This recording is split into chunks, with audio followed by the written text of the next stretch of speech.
बिस्मिल्लाहिर्रहमानिर्रहीम। अस्सलाम वालेकुम। टॉकर 7 के साथ मैं हूँ एतजाज़ नक़ी और मेरे साथ मौजूद हैं सज्जाद तरीन साहब। नाज़रीन, आज के प्रोग्राम में सबसे पहले तो हम जिक्र करेंगे कि जिस वक्त हम ये प्रोग्राम कर रहे हैं इस वक्त एक मुलाकात जारी है जो इंतहाई अहम मुलाकात है। चौधरी परवेज़ इलाही और आसिफ अली ज़रदारी के दरमियान लाहौर बिलावल हाउस में ये मुलाकात जारी है। इसके मुख्तलिफ पहलुओं का आज के प्रोग्राम में जायज़ा लेंगे। इसके साथ साथ हम जिक्र करेंगे कि आज मियाँ शहबाज शरीफ की मनी लॉन्ड्रिंग केस में FIA में तलबी थी, उनकी तफ्तीश की गई और 1 घंटे तक उनकी पूछगछ की जाती रही है।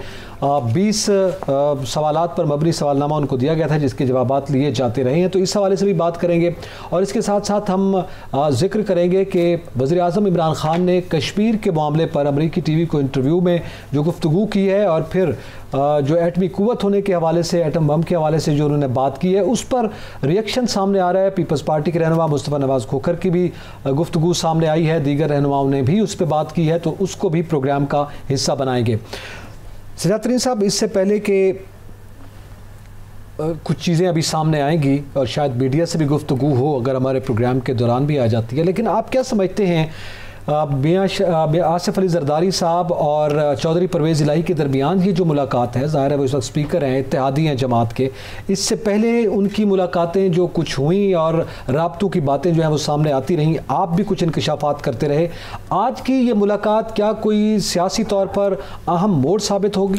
देखें, मैं आपको अर्ज़ करूँ, आसिफ अली ज़रदारी और चौधरी बिरादरान के दरमियान जो ताल्लुकात हैं और ताल्लुकात की जो बेहतरी और जो उनकी दोस्ती हुई है, ये उस वक्त शुरू हुई जब पीपल्स पार्टी 2008 में इक़्तिदार में आई और उसके बाद जब मियाँ नवाज़ शरीफ की मुस्लिम लीग नून और पीपल्स पार्टी ने मिल के जो हुकूमत बनाई और जनरल मुशर्रफ को ऐवान सदर से निकाला, जिसका क्रेडिट आसिफ अली ज़रदारी साहब लेते हैं, उसके बाद मुस्लिम लीग नून ने हुकूमत का साथ छोड़ दिया और फिर पीपल्स पार्टी ने काफ लीग को अपने साथ मिलाया और चौधरी परवेज़ इलाही साहब को डिप्टी प्राइम मिनिस्टर बनाया गया, जो कि आइन में कोई ओहदा नहीं है लेकिन उनको डिप्टी प्राइम मिनिस्टर का ओहदा दिया गया और काफ लीग से फिर आसिफ अली ज़रदारी साहब की बड़ी दोस्ती हो गई की गई और स्पेशल ओहदा जी इनकी बड़ी गहरी दोस्ती हो गई।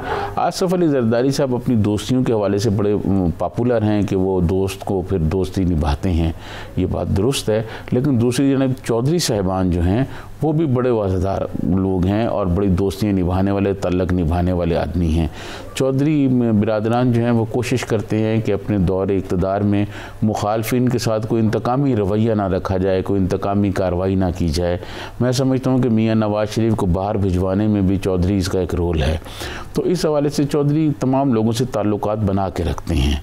अब रही बात आज की मुलाकात की, आसिफ अली ज़रदारी एक काफ़ी अरसा से इस कोशिश में थे और आपको याद होगा जब PDM था तो PDM में आसिफ अली ज़रदारी साहब ने एक तजवीज़ पेश की थी। PDM में सारी तजवीज़ें आसिफ अली ज़रदारी की मानी गई, इस पर इत्तफाक नहीं हो सका था जिस पर मैं बात करने जा रहा हूँ।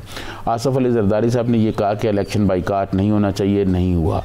उन्होंने कहा सेनेट का बाइकाट नहीं होना चाहिए, नहीं हुआ। उन्होंने कहा चेयरमैन सेनेट का नहीं होना चाहिए, वो भी नहीं हुआ। इससे ये बात बिल्कुल वाज़ेह हो रही थी कि आसिफ अली ज़रदारी जो बातें कर रहे थे, जो उनकी हिकमत अमली थी, वो कामयाब जा रही थी। फिर आसिफ अली ज़रदारी साहब ने ये कहा कि हमें पंजाब में तब्दीली लानी होगी, इमरान खान को निकालने के लिए ज़रूरी है कि पहले पंजाब में तब्दीली लाई जाए और इस पर आसिफ अली ज़रदारी साहब ने बड़ा होमवर्क किया हुआ था। जिस तरह यूसुफ रज़ा गिलानी को उन्होंने जितवाया और उसके लिए उन्होंने होमवर्क किया हुआ था, कोई आदमी सोच भी नहीं सकता था कि अगर हुकूमती लोग जो हम यूसुफ रज़ा गिलानी को वोट दे जाएंगे। इसी तरह आसिफ अली ज़रदारी जो बात कहते हैं सिर्फ कहते नहीं हैं, वो अमली तौर पर करके दिखाते हैं। आपको पता होगा मियाँ नवाज़ शरीफ के ज़माने में उन्होंने बलूचिस्तान हुकूमत ख़त्म करा दी थी, जबकि उनका एक MPA भी वहाँ पर नहीं था। तो अब पंजाब में उन्होंने बहुत तवील अरसा से ये बात शुरू की हुई थी कि हमें पंजाब में तब्दीली लानी होगी। इस हवाले से मेरे ज़ाती इल्म में है, मैं कई मरतबा इसका इजहार भी कर चुका हूँ कि चौधरी ख़ानदान से उनके राब्ते थे और पसे पर्दा बातचीत जारी थी। और आसिफ अली ज़रदारी साहब जब इस्लामाबाद में आए तो उनकी अहम लोगों से मुलाकात हुई, उसमें ताकतवर हल्के जो हैं उनके लोग भी मौजूद थे। अच्छा। यकीनन बातचीत हुई होगी। उसके बाद आसिफ अली ज़रदारी साहब यहाँ से रवाना हुए और लाहौर गए, तो लाहौर में उनका जो पड़ाव था ये खाली नहीं था कि ऐसे नहीं होता कि आदमी मुँह उठा के लाहौर चला जाए और शायद उन्होंने वहाँ कुछ नहीं करना। वो लाहौर गए, फिर लाहौर जाके ये मुलाकात हुई। इस मुलाकात में भले इस मुलाकात के बाद हुकूमत की जानिब से भी ये कहा जाएगा कि कोई ख़तरे की बात नहीं है, उनकी जानिब से भी कहा जाएगा कि हम पुराने दोस्त हैं, ताल्लुक़ है और हम मिलने आए, लेकिन ऐसा नहीं होता। ऐसी मुलाकातों में ये बात तय होती है कि हमने क्या बात करनी है और सियासत, मुस्तकबिल की सियासत का क्या रंग होगा। मैं ये समझता हूँ कि एक इत्तलात ये भी है कि आसफ़ अली ज़रदारी और चौधरी परवेज़ इलाही एक तो रहनुमाओं के साथ मुलाकात करेंगे, वो उस ग्रुप में बैठ के बातचीत होगी।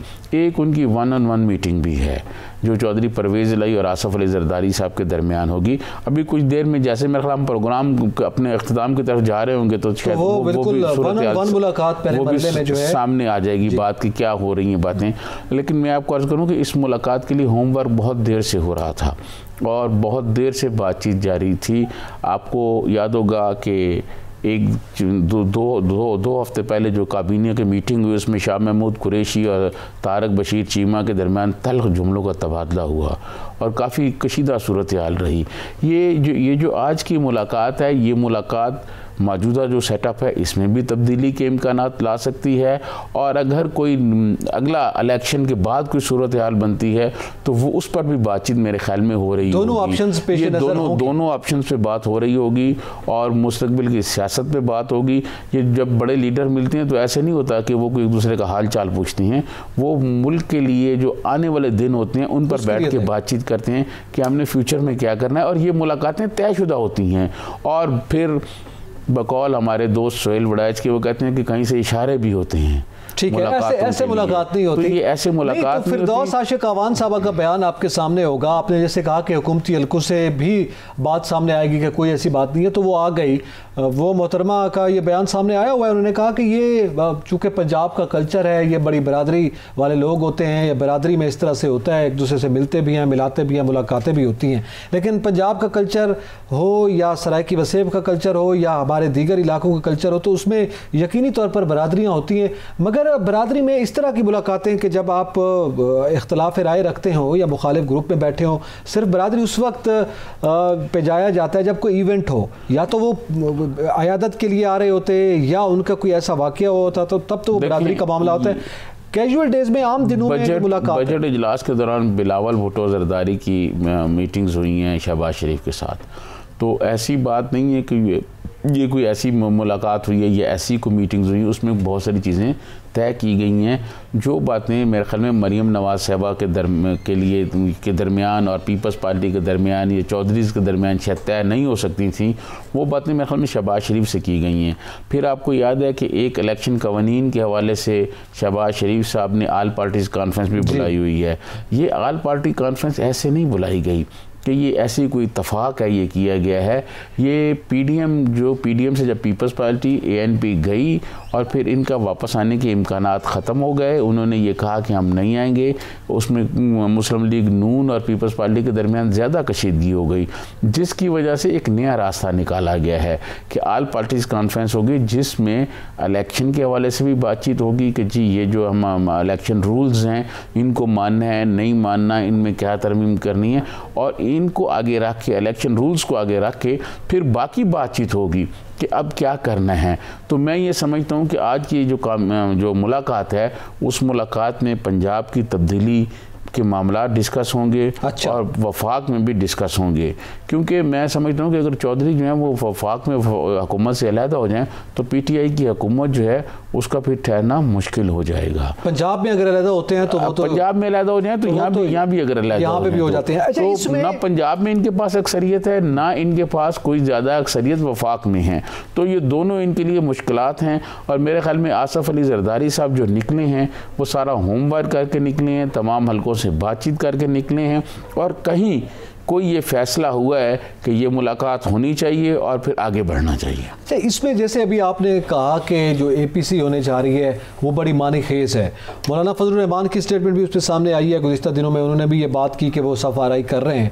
सवाल ये है सजाद तरीन साहब के मौलाना फजलुर रहमान तो ज़ाहिर है पीटीएम को एक्टिव करने की बात कर रहे थे और पीपल्स पार्टी के हवाले से पहले वो ये मुतालबा रख चुके हैं कि वो माफ़ी मांगे या माजरत करें। पीपल्स पार्टी का भी उस पर रिएक्शन सामने आ चुका है।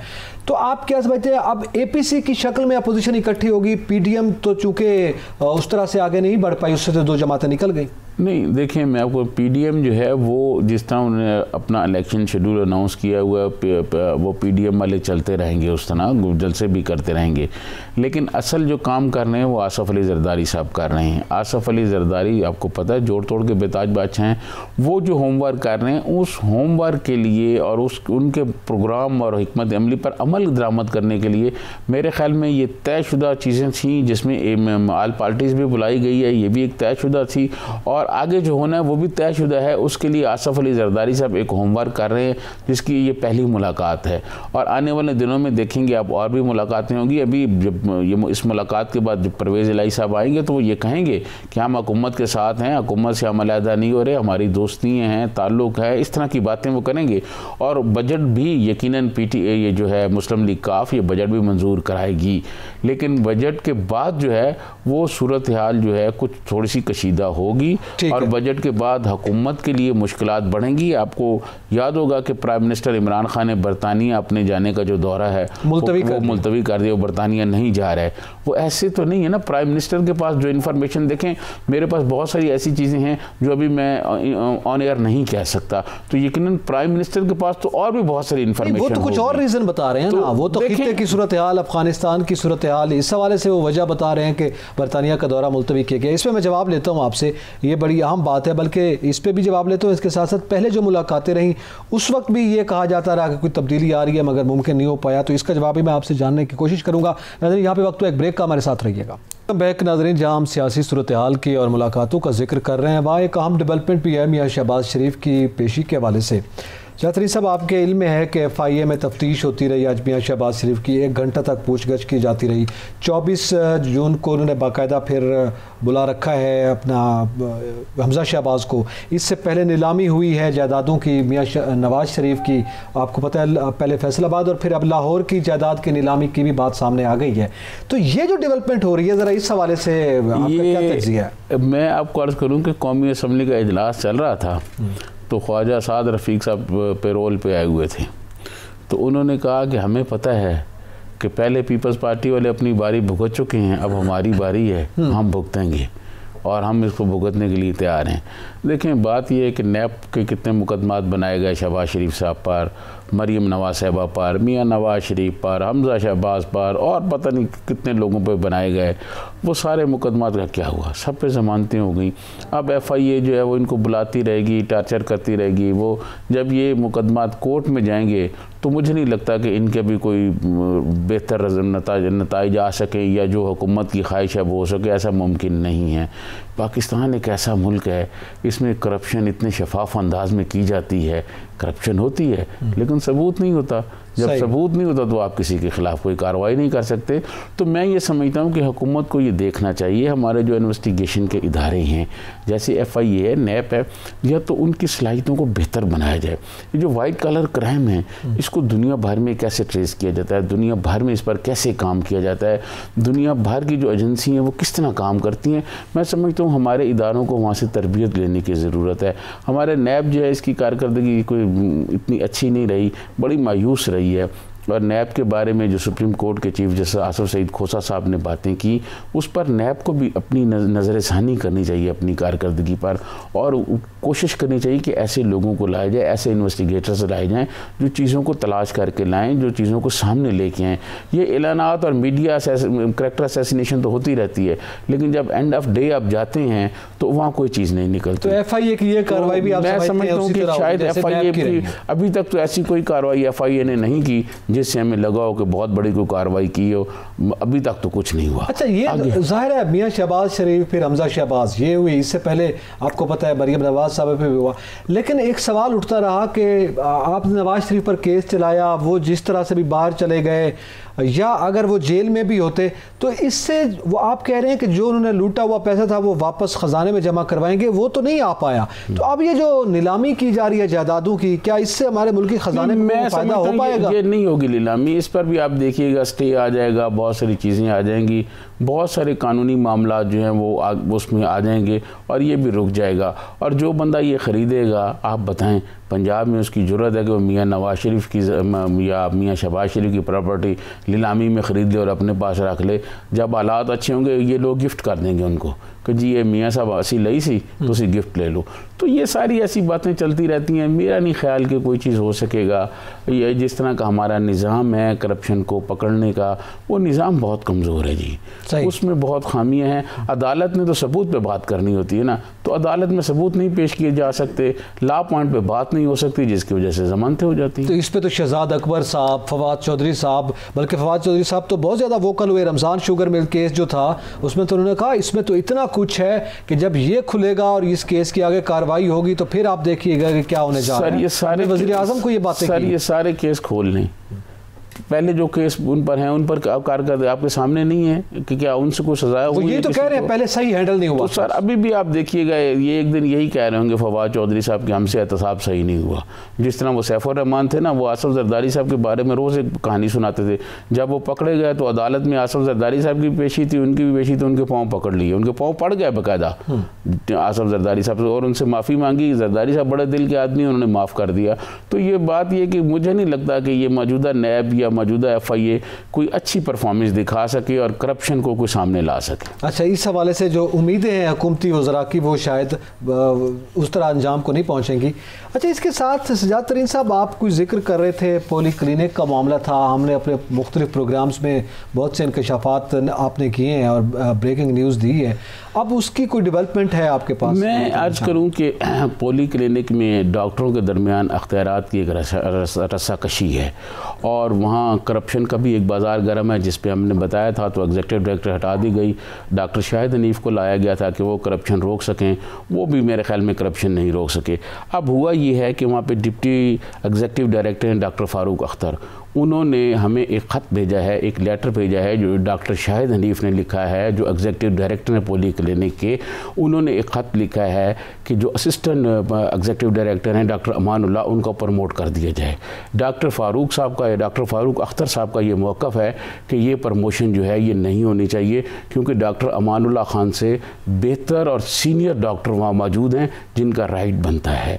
अब उन्होंने वो लेटर भी भेजा है जो शाहिद हनीफ साहब ने भेजा है। उन्होंने कहा जी अपने प्रोग्राम में दिखाएं, तो डॉक्टर फ़ारूक अख्तर साहब के कहने पर हम दिखा रहे हैं, उनका मौक़िफ़ भी दे रहे हैं।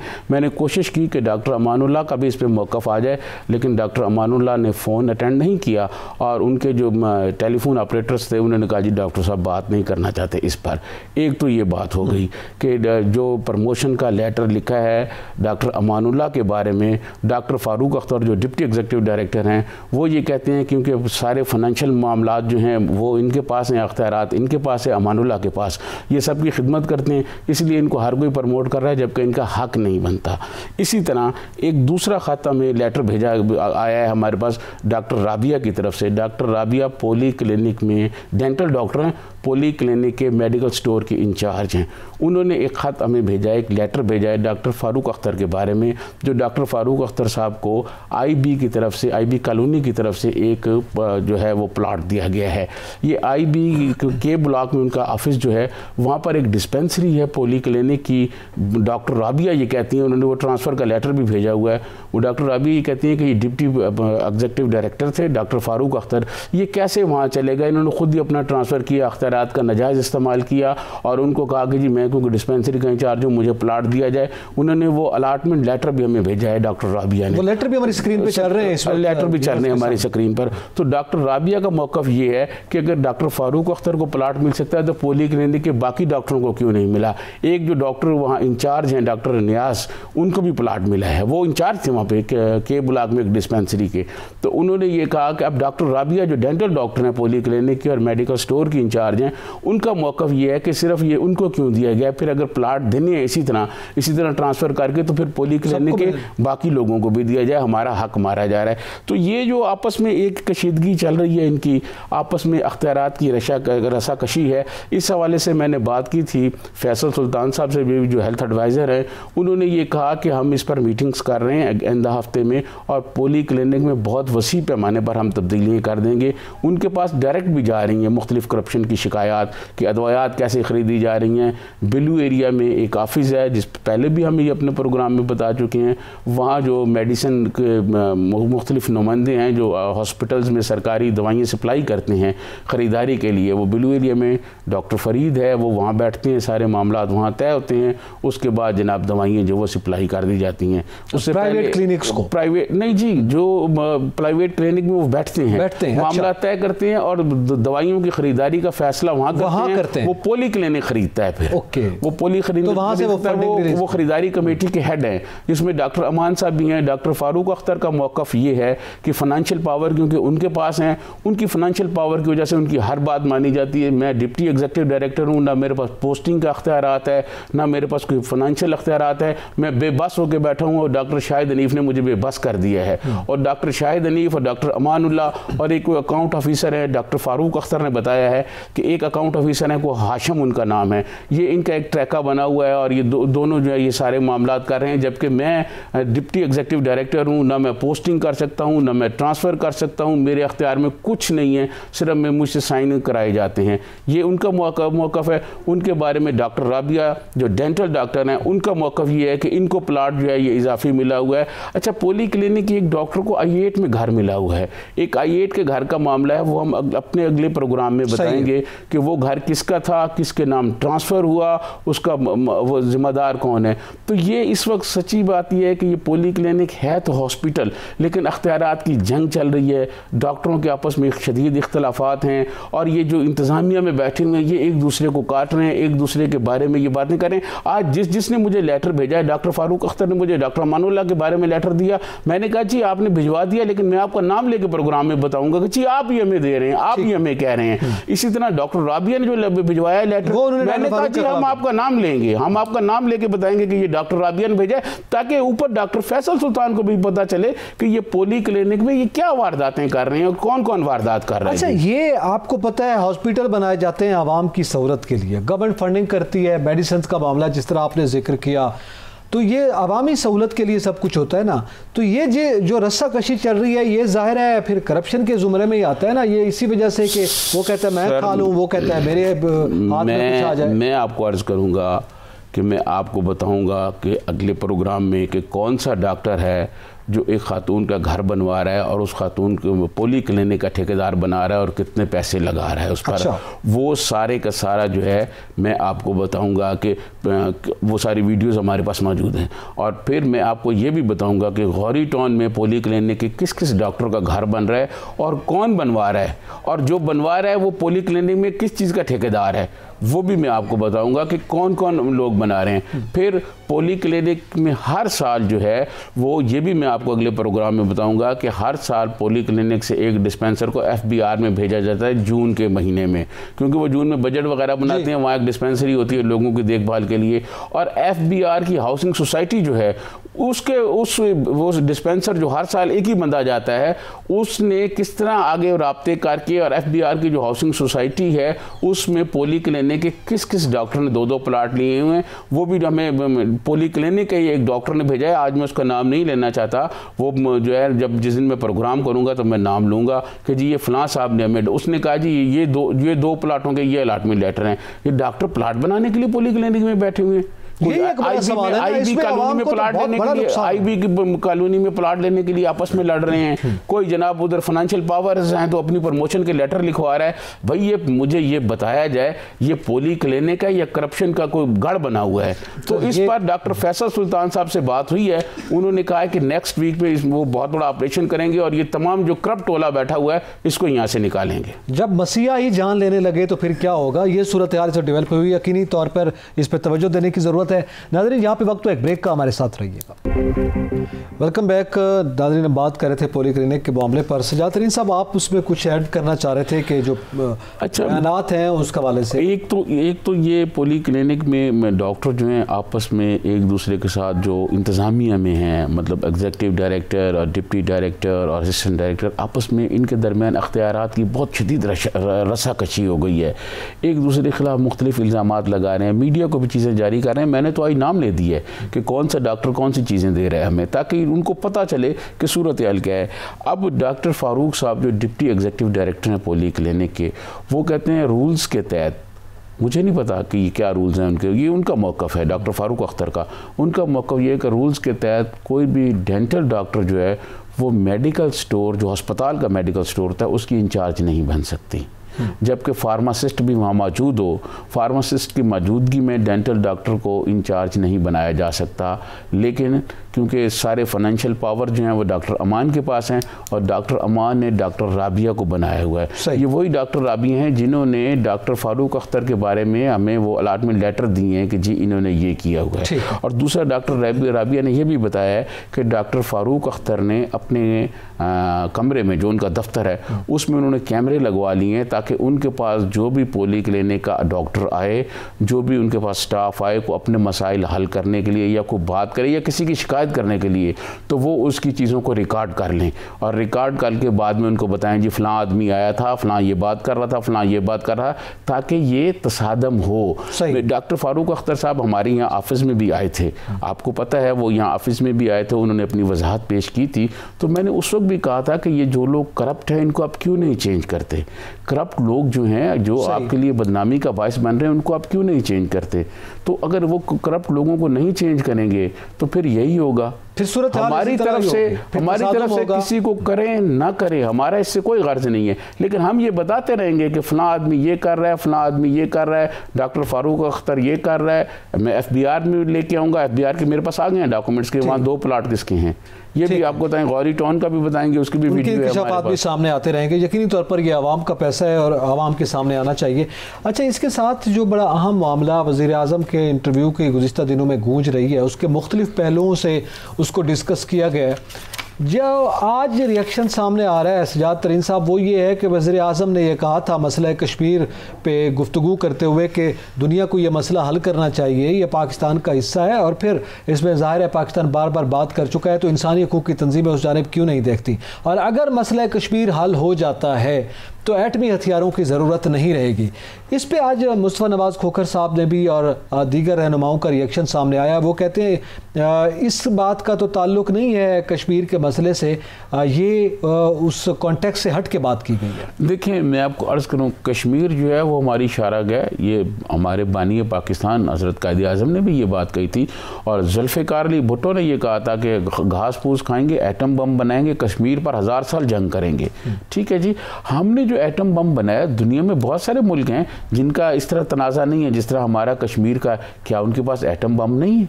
दुनिया की जितनी प्राइम मिनिस्टर जो महज़ब कह रहे हैं कि हम महज़ब दुनिया की तरह रहेंगे, क्या महज़ब दुनिया के पास नहीं है एटम बम? ये दुनिया के जितने बड़े ताकतवर मुल्क हैं इनके पास बम नहीं है। सोवियत यूनियन के पास जो हालांकि टूट गया है, लेकिन कितने उनके पास जो है बम है रूस के पास, ये क्या उन्होंने ज़ाया कर दिया? अब उनके तो इस तरह के किसी से इख्तलाफात नहीं जिस तरह हमारे कश्मीर से हैं। देखिए, पहले जो देखने की बात है वो ये है कि कश्मीर पॉलिसी एक अलहदा चीज़ है। कश्मीर हम पहले से ये कह रहे हैं कि भारत जो है उस पर काबज़ है, वो उसने कब्ज़ा किया हुआ है, वो उसका कोई हक नहीं, और वो वहाँ से निकल के चला जाए। और कश्मीर ख़ुद जो है इंडियन लीडरशिप जो है वो अक़वाम मुत्तहिदा में गई और इस पर अक़वाम मुत्तहिदा की करारदादें मंजूर हो चुकी हैं। तो उन पर बदकिस्मती है कि अमल दरामद नहीं हो रहा, क्योंकि ताकतवर मुल्क जो हैं वो उस पर हमारी हमायत नहीं कर रहे उस तरह जैसे बाकी इशूज़ पर करते हैं। सूडान के इशूज़ पर हो, और इशूज़ पर हो जाते हैं। तो हमारे इशू में बदकिस्मती ये है कि ना हमारी वो कर रहे हैं, ना हमारे जो ताकतवर मुसलमान मुल्क हैं, OIC जो है उसके बारे में बहुत दफ़ा कह चुका हूँ, वो एक डिबेटिंग क्लब है, वहाँ पर हमारी कोई हमायत नहीं होती। अभी जो कश्मीर का इशू हुआ तो उसमें जिस तरह ईरान हमारे साथ कंधे से कंधा मिला के खड़ा हुआ, ईरानी लीडरशिप खड़ी हुई, और उसके बाद तुर्की वाले खड़े हुए, मलेशिया वाले, इंडोनेशिया, ये इस तरह के लोग तो हमारे साथ आए। लेकिन जो अरब ममालिक जिनके लिए हम दिन रात तड़पते हैं, दिन रात जान देने के लिए करते हैं, और यहाँ हमारे उलमा कराम भी उनके लिए तैयार रहते हैं, वो कभी सामने उस तरह नहीं कर पा रहे हैं। ये बात तो देखिए, इमरान खान ने जब अमेरिकी टीवी को इंटरव्यू दिया तो उन्होंने खुद ये बात छेड़ी। उन्होंने कहा मसला कश्मीर पे आप बात क्यों नहीं करते, इंसानी हुकूक के अलमबरदारी का आप जिक्र करते हैं, तो इंसानी हुकूक की तंजीमें यहाँ पे क्यों खामोश हैं? ये तो उन्होंने जेन्युइन सवाल उठाए मसला कश्मीर के हवाले से। लेकिन जो हदफ तनकीद बनाया गया है, मुस्तफ़ा नवाज़ खोखर साहब ने भी, उन्होंने जो गुफ्तगू की है, उन्होंने कहा ये बयान जो है वो हमारी जौहरी पॉलिसी के अगेंस्ट है। क्या आप ये समझते हैं कि जौहरी पॉलिसी, उन्होंने कहा कि जनाब एटमी हथियारों की ज़रूरत नहीं होगी जब ज़ाहिर है कोई तनाज़ा ही नहीं होगा। मैं ये समझता हूँ कि ये एटमी हथियार जो है वो तो होने चाहिए हमारे पास। हम दुनिया की पहली इस्लामी ताकत हैं जिनके पास एटम बम है। ठीक है जी, बेशक हमारी मुआशी हालत ठीक नहीं, और मैं समझता हूँ कि एटम बम बनाने की हमें बहुत सज़ा भी दी गई, वो हमने बहुत सज़ा भुगती है। जुल्फ़िकार अली भुट्टो को फांसी लग गई, ठीक है जी, और बहुत सारे मसाइल हुए। लेकिन ये जो बात है कि आप कहें जी एटम बम हम नहीं रखेंगे, ये कैसे है? दुनिया के मजहब मुल्कों के पास एटम बम नहीं है। तो ये इसका जवाब लेते हैं हमारे साथ पाकिस्तान पीपल्स पार्टी के मारूफ रहनुमा मुस्तफ़ा नवाज़ खोखर साहब, उनका जिक्र भी हो रहा था, वो हमारे साथ लाइन पर मौजूद हैं। बहुत शुक्रिया मुस्तफ़ा नवाज़ खोखर साहब वक्त देने का। आज आपका रिएक्शन सामने आया वज़ीर आज़म के उस इंटरव्यू के हवाले से जिसमें उन्होंने कहा कि मसला कश्मीर अगर हल हो जाता है तो एटमी हथियारों की ज़रूरत नहीं है। आपने कहा कि ये हमारी जौहरी पॉलिसी के अगेंस्ट बयान दिया गया है, ज़रा इस पर बताइएगा। ज़ाहिर है ये तो कहा जा रहा है कि जब दो मुल्कों के दरमियान तनाज़ा नहीं होगा तो फिर ज़ाहिर है जंग के साए तो टल जाएंगे। देखिए, पहली चीज तो ये है कि हमारे जो न्यूक्लियर प्रोग्राम की इब्तिदा है उसको आप जहन में रखें कि वो 1971 में मशरकी पाकिस्तान के साने के बाद वो वजूद में आया। शहीद जुल्फ़िकार अली भुट्टो ने उस प्रोग्राम को शुरू किया और इस प्रोग्राम के साथ बहुत सी एक बड़ी लंबी और बड़ी एक हीरोइक दास्तान जुड़ी हुई है जिस तरीके से हमने अपने न्यूक्लियर प्रोग्राम को मुकम्मल किया। इसका कश्मीर के साथ कोई लिंक नहीं है। 1971 में जब साने मशरकी पाकिस्तान होता है तो ठीक है, हमारी गलतियां थी बांग्लादेश में, लेकिन क्या वहां पर इंडिया ने इन्वेजन नहीं की? क्या वो मामला मसला कश्मीर से जुड़ा हुआ था? हमारे अमन की ख्वाहिश हर कोई रखता है, लेकिन हमारा जौहरी प्रोग्राम, हमारा न्यूक्लियर प्रोग्राम कभी कश्मीर के साथ मुंसलिक नहीं रहा। हम इसको रोल बैक किसी सूरत कर नहीं सकते। आप अपने जो हरीफ है, जो पड़ोसी मुल्क है, उसको भी जहन में रखें कि वहां पर इस वक्त किस किस्म की हुकूमत है। एक आरएसएस की नजरियात में आइडियोलॉजी रखने वाली वहां पर एक हुकूमत है। उनका आगे का ट्रांजिशन आप अपने जहन में रखें कि किस तरह के लोग उनके अगले फ्यूचर लीडर्स होंगे, जिनके अंदर अमित शाह शामिल हैं, जिनके अंदर योगी आदित्यनाथ शामिल है, और वो ऐसे शख्स हैं कि जिन्होंने ऑन रिकॉर्ड वो वजीर आला है एक इंडिया के सूबे के, और कहते हैं कि मुसलमान खवातीन को कब्रों से निकाल के उनका रेप करना जायज है। तो क्या आप ऐसी हुकूमत के ऊपर ट्रस्ट कर सकते हैं कि आप उनके कश्मीर के मसले को रिजॉल्व करने के बाद आप अपना न्यूक्लियर प्रोग्राम रोल बैक कर दें? कतई नहीं। हमें अगर इंडिया की हेजमनी को तस्लीम करके रहना है, अगर हमें इंडिया का बगल बच्चा बनकर रहना है, तो फिर भले आप कीजिए, लेकिन हमने इंडियन हेजमनी को ना तो हमने तस्लीम करना है, ना पाकिस्तान पीपल्स पार्टी तस्लीम करेगी, बल्कि हमारी जो लीडरशिप है वो तो ऑन रिकॉर्ड है कि हमने किस तरीके से उस हेजमनी का मुकाबला करना है। क्या उस ज़िमन में शहीद जुल्फ़िकार अली भुट्टो की काविशें रहीं, वो सब आपके सामने। तो ये आज का जो बयान मुस्तफ़ा नवाज़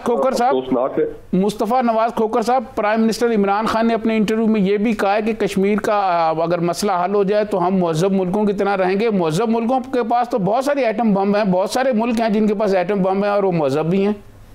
बिल्कुल, देखिए अमेरिका और रूस दोनों की एक जमाने में तारीख थी कि जिस तारीख में कोल्ड वॉर भी रही, लेकिन उसके बावजूद क्या उन्होंने अपना जो न्यूक्लियर स्टॉक पाइल है उसको कम जरूर किया, लेकिन क्या उन्होंने खत्म कर दिया? क्या बरतानिया ने खत्म कर दिया? क्या फ्रांस ने खत्म कर दिया? मुहज़्ज़ब ममालिक ने भी ये अपने डेटरेंस के लिए रखे हुए हैं, और हम जिस खित्ते में रहते हैं वो उस खित्ते में उसको कहते हैं कि we live in a rough neighbourhood. तो हम कैसे उसको रोल बैक कर सकते हैं? उसको रोल बैक करने की कम से कम पाकिस्तान की ऑपोजिशन तो बिल्कुल इजाजत नहीं देगी।